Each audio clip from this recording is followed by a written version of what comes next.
There's a doctor in Chicago making $380,000 a year. She drives a leased BMW. Her kids go to private school. She eats at restaurants most weeknights. Her mortgage payment is $4,200 monthly. On paper, she's wealthy. In reality, she can't come up with $5,000 without selling something or going into debt. This isn't a hypothetical. According to a 2025 Goldman Sachs report, 41% of Americans earning between $300,000 and $500,000 live paycheck to paycheck. 40% of those earning over $500,000 report the same thing. Read that again. 4 out of 10 people making $500,000 annually feel they have no financial cushion. They earn more in a month than many Americans earn in a year, yet they experience the same financial anxiety as someone earning a fraction of their salary. The assumption most people carry is that income solves financial problems. Hit 6 figures and the stress disappears. Pass $200,000 and you're set. Cross $500,000 and money becomes irrelevant. The data tells a completely different story. What you're witnessing is called the high-income poverty trap. People earn more, spend more, save the same percentage of nothing, and wake up at 55 wondering where it all went. The trap doesn't care how much you make. It only cares how much you keep. This isn't about judging anyone's spending. It's about understanding a financial pattern that affects millions of Americans who never see it coming because they assume high income equals financial security. Let me show you exactly how the trap works, who falls into it, and how to know if you're already caught. The numbers reveal something counterintuitive about financial stress in America. According to research cited by multiple financial institutions in 2025, Americans earning $100,000 annually are more likely to report living paycheck to paycheck than those earning $50,000. Higher income correlates with higher reported financial strain in certain brackets. A PIMS study found that 48% of those earning $100,000 or more feel they're living paycheck to paycheck. Among those earning over $200,000, 36% report the same. Bank of America's analysis, which defined paycheck to paycheck as spending more than 95% of income on necessities, found that approximately 20% of households earning over $150,000 qualify. Nearly 24% of all American households meet this definition in 2025. These aren't people who can't do math. They're often highly educated professionals in demanding careers. They understand compound interest and retirement projections. They know they should save more. The trap operates on psychology, not arithmetic. When income increases, spending increases in direct proportion.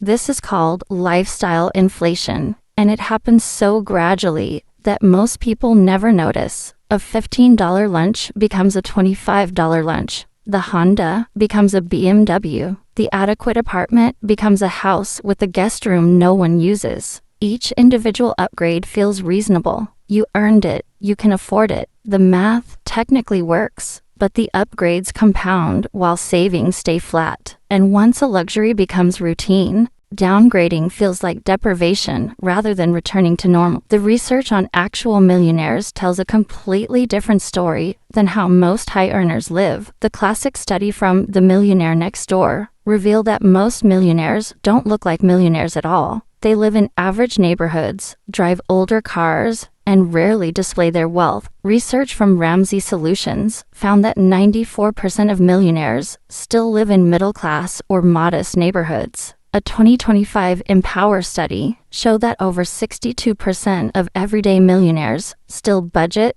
shop deals, and avoid extravagant lifestyles even after crossing the $1 million threshold. The typical millionaire has rarely spent more than $399 on an article of clothing. About 60% live in homes worth less than $500,000. Warren Buffett still lives in the same house he bought in 1958 for $31,500. This creates a fascinating paradox. The people who actually accumulate wealth behave nothing like the people who appear wealthy. The doctor driving the leased BMW looks richer than the plumber who drives a 10-year-old truck but has $2 million in investments. The authors of The Millionaire Next Door created useful categories: PAWs, prodigious accumulators of wealth, and UAWs, under accumulators of wealth. A $50,000 a year janitor can be more of a PAW than a $700,000 a year doctor. The spending habits determine the category, not the income level. Their formula: multiply your age by your pre-tax annual household income, then divide by 10. That number represents what your net worth should be. A 50-year-old earning $250,000 should have approximately $1.25 million.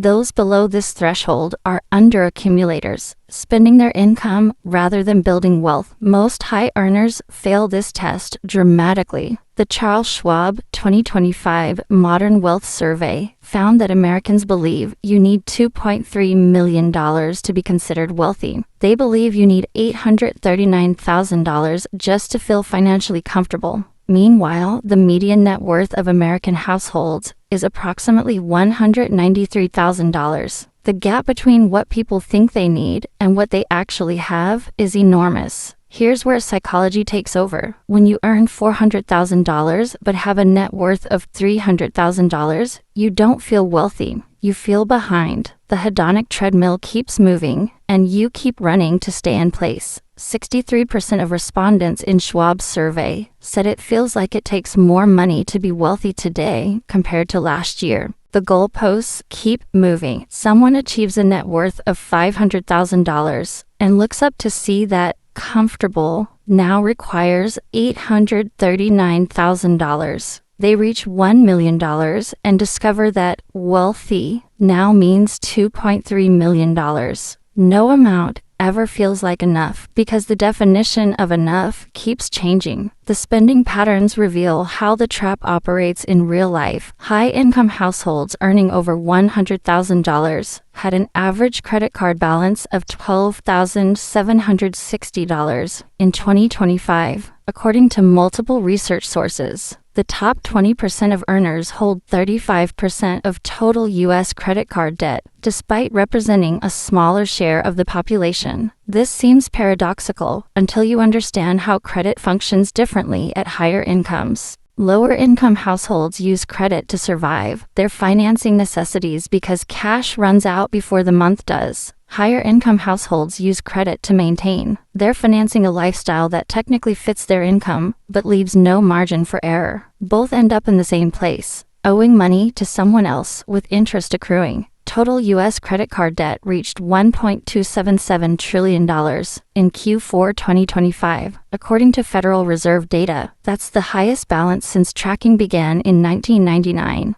up 66% since the pandemic lows of early 2021. According to Bankrate's 2025 research, 36% of credit card holders earning $100,000 or more carry a balance from month to month. That's lower than lower income brackets, but it's not the near zero percentage you'd expect from people earning top-tier salaries. 61% of Americans with credit card debt have been in debt for at least a year, up from 53% the previous year. Debt is becoming chronic rather than temporary, even for high earners. The fixed cost trap is particularly dangerous for high-income households. When you're earning $50,000, your housing cost is constrained by what landlords will approve. When you're earning $300,000, you qualify for mortgages that stretch your budget just as thin, but involve much larger numbers. A family earning $80,000 might spend $2,000 monthly on housing. A family earning $300,000 might spend $8,000. Both families have roughly the same percentage of income going to shelter. Both families feel equally constrained. The higher income family has more expensive problems, but the same fundamental lack of flexibility. Private school tuition, multiple car payments, vacation home carrying cost, country club memberships. These aren't frivolous expenses in the traditional sense. They're lifestyle commitments that function like fixed costs once established. Pulling a child out of private school feels impossible. Selling the vacation home feels like failure. Downgrading the car feels like a public admission that things aren't going well. The trap tightens precisely because the lifestyle is so difficult to reverse.